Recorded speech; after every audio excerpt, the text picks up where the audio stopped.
दूसरा है heating method. इस मेथड द्वारा उस रॉक की क्वेरी करते हैं जिसकी जो है ताप सहने की क्षमता कम होती है। इस मेथड द्वारा उस रॉक की क्वेरी करते हैं जिसके अंदर ताप सहने की क्षमता कम होती है, जैसे कि है ये ग्रेनाइट और नीच। इसका एग्जांपल है, देखिए हीटिंग मेथड जो है क्रिस्टलाइन, जनरली जो है क्रिस्टलाइन रॉक के लिए किया जाता है। देखिए क्या है कि जो हमारी रॉक है उसमें अलग अलग प्रकार के मिनरल होते हैं, अलग अलग प्रकार के खनिज होते हैं, तो जो है सबका जो है थर्मल कोफिशिएंट ऑफ एक्सपेंशन, उसमें प्रसार गुणांक जो है अलग अलग होता है।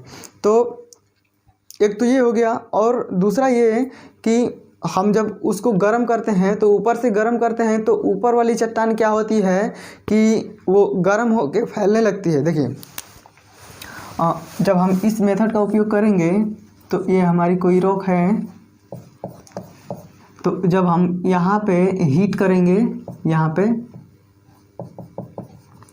हीट करेंगे तो ये ऊपर से कुछ गहराई पर ये वाली ऊपर की परत क्या होगी कि ऊपर वाली परत गर्म होकर क्या होगी कि फैलने लगेगी, इसमें एक्सपेंशन होने लगेगा। और ये जो नीचे वाली परत है, नीचे वाली परत क्या रहेगी, ठंडी रहेगी, तो उसमें कोई एक्सपेंशन नहीं होगा। तो ऊपर वाली परत क्या हो रही है कि वो एक्सपेंस हो रही है, और नीचे वाली परत क्या हो रही है कि वो ठंडी है, जैसी है वैसी ही है। तो ऊपर वाली परत के एक्सपेंशन के कारण क्या होगा कि इसमें जो है क्रैक्स जनरेट हो जाएगा, और ये जो है जगह जगह से अलग हो जाएगा। तो ये मेथड जनरली क्रिस्टलाइन रॉक के लिए किया जाता है। उसमें जो है क्रिस्टल होते हैं, पार्टिकल होते हैं, और वो क्या होते हैं कि हीट द्वारा गर्म होकर फैल जाते हैं और आसानी से जो है टूट जाते हैं। तो ये जो है जनरली क्रिस्टलाइन सॉइल के लिए, क्रिस्टलाइन रॉक के लिए किया जाता है। अगला है वेजिंग मेथड। इसको जो है हिंदी में जो है पच्चर विधि बोलते हैं। पच्चर विधि, इस विधि का उपयोग जो है स्ट्रेटिफाई रॉक की क्वेरी करने के लिए करते हैं। एग्जाम्पल है मार्बल, स्लेट, सैंडस्टोन और ये सेल। तो वेजिंग पच्चर विधि, तो इसमें क्या करते हैं कि जो रॉक है हमारी यहाँ पे ये हमारी रॉक हो गई,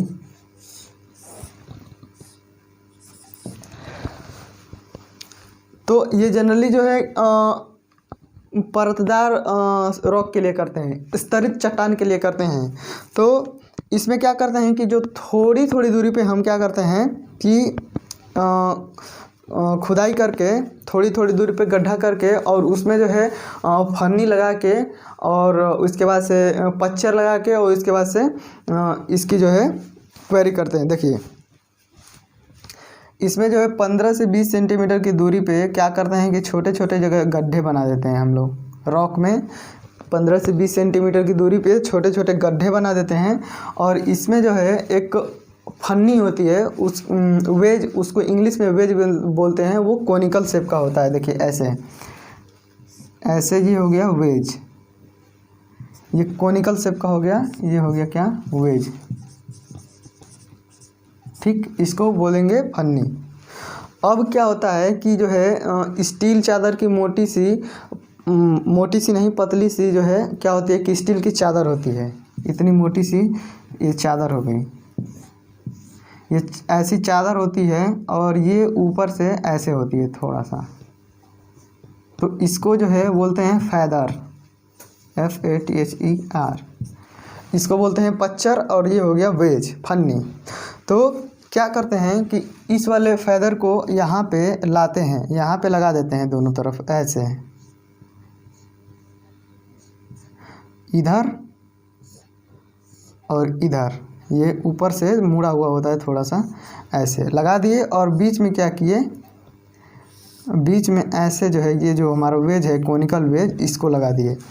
और ये गड्ढे जो है 15 से 20 सेंटीमीटर के अंतराल पे करते हैं, और जनरली ये स्ट्रेटिफाई रॉक में इस विधि से वेजिंग किया जाता है। और लगा करके, और इस पे हथौड़े से जब पीटते हैं तो क्या होता है कि ये जो है जिस लाइन में हम लोग चैनल काटे होते हैं थोड़ी थोड़ी जगह पे, तो उस लाइन में एक क्रैक्स जनरेट हो जाता है, और वहाँ से चट्टान जो है पूरी अलग हो जाती है। तो वेजिंग मेथड में इस विधि का उपयोग करते हैं। ऐसे करते हैं। और अगला है चैनलिंग मेथड। चैनलिंग मेथड में क्या होता है कि इसमें एक चैनलर मशीन होती है और वो जो है लगभग 12 मीटर गहराई तक, और ऐसे ये हमारा रॉक हो गया, ये हमारा बड़ा सा रॉक हो गया। तो वो क्या करती है कि पेनिट्रेट भी कर सकती है और ऐसा भी जो क्या करती है कि वो चैनल बनाती है। तो जो चैनलिंग मेथड है ये जनरली जो है बड़े बड़े बोल्डर निकालने के लिए, बड़े बड़े साइज के जो है चट्टान को अलग करने के लिए इस विधि का उपयोग किया जाता है। इस मेथड द्वारा स्टोन को बड़े बड़े ब्लॉक के रूप में प्राप्त करते हैं और इसके द्वारा, इस मेथड द्वारा रॉक की क्वेरी चैनलर की सहायता से करते हैं। चैनलर एक मशीन होती है जो आसानी से जो है गड्ढा करती है, आसानी से चैनल भी बनाती है और ऐसे काट भी देती है। तो इस विधि में भी ऐसे ही थोड़ी थोड़ी दूरी पे चैनल बनाते जाते हैं और ऐसे साइड में काटती जाती है, ऐसे पेंटेट करती जाती है, ऐसे काटती जाती है। तो क्या होता है कि इससे जो है बड़े बड़े जो है चट्टान के प्राप्त कर लिए जाते हैं इस विधि से। और इसके बाद से अगला वाला है ब्लास्टिंग मेथड। अगला जो है हम जो है ब्लास्ट करके जो है चट्टानों को तोड़ते हैं। जब बड़े पैमाने पे जब हमें उत्खनन करना होता है, जैसे कि हमारा जो है कोयला हो गया, तो पत्थर वाला कोयला हो गया, तो ये भी तो कोयला है, पत्थर के रूप में है। तो जब हमें बहुत ज़्यादा मात्रा में उत्खनन करना होता है तो लेबर लगाएंगे तो बहुत ज़्यादा कास्ट आएगी। तो ऐसी चीज़ों के लिए जो है ब्लास्टिंग किया जाता है। जहाँ पे ज़्यादा जो है महंगी चट्टान नहीं है, उसको एक जगह से दूसरी जगह पे ले जाना है या फिलिंग करना है कहीं पे, तो इसके लिए जो है ब्लास्टिंग का यूज़ कर लिया जाता है। ब्लास्टिंग मेथड द्वारा हार्ड चट्टान की जो है क्वेरी करते हैं। अगर हमारी जो है चट्टान बहुत हार्ड है तो उसके लिए भी क्या करते हैं हम लोग, ब्लास्टिंग का यूज कर लेते हैं। ब्लास्टिंग द्वारा मार्बल जैसे महंगे रॉक की क्वेरी नहीं करते। देखिए मार्बल क्या है कि मार्बल जो रॉक है देखने में कितना अच्छा लगता है, वो जो है ऑर्नामेंटल वर्क के लिए यूज किया जाता है मार्बल, तो वो बहुत सुंदर लगता है। और वो जो है मार्बल जो है बहुत गहराई में भी पाया जाता है, तो उसको निकालने का जो कॉस्ट होता है वो ज़्यादा होता है और वो हार्ड भी होता है। तो हार्ड है तो इसलिए नहीं कि हम उसको जो है ब्लास्ट करके और उसको निकालें। ब्लास्ट करेंगे तो वो जो है एक शेप साइज़ के रूप में नहीं निकलेगा, वो अलग ही, वो एकदम बेकार हो जाएगा। मतलब जिस शेप साइज़ का हमको चाहिए वो प्राप्त नहीं हो पाएगा, छोटे छोटे टुकड़े हो जाएंगे। तो फिर मतलब क्या हुआ, इतनी महंगी रॉक है और उसका जो है बहुत ज़्यादा उपयोग है और वो कम मात्रा में है, तो इस वजह से मार्बल हो गया, ग्रेनाइट हो गया, जिसका ऑर्नामेंटल रूप में यूज किया जाता है, तो ऐसे रॉक के लिए जो है ब्लास्टिंग का यूज नहीं किया जाता है। अब जब हम ब्लास्टिंग करेंगे तो ब्लास्टिंग करने के लिए हमको जो है एक्सप्लोसिव भी चाहिए, विस्फोटक भी चाहिए। रॉक की जब हम ब्लास्टिंग करेंगे तो उसके लिए हम विस्फोटक भी चाहिए, तो वो भी देख लेते हैं। तो सबसे पहले नंबर पे जो विस्फोटक आता है वो है हमारा ब्लास्टिंग पाउडर, या इसका एक दूसरा नाम है जिसको हम बोलते हैं गन पाउडर, ब्लास्टिंग पाउडर या गन पाउडर। तो ब्लास्टिंग पाउडर या गन पाउडर ऐसे इसका कॉम्बिनेशन होता है। पोटेशियम नाइट्रेट होता है, पोटेशियम नाइट्रेट को जो है साल्ट पीटर बोलते हैं, और दूसरा होता है सल्फर, और तीसरा होता है चारकोल पाउडर, कोयले का जो है चूरा होता है, कोयले का जो है पाउडर होता है, चारकोल पाउडर। तो इसमें जो है इसका परसेंटेज,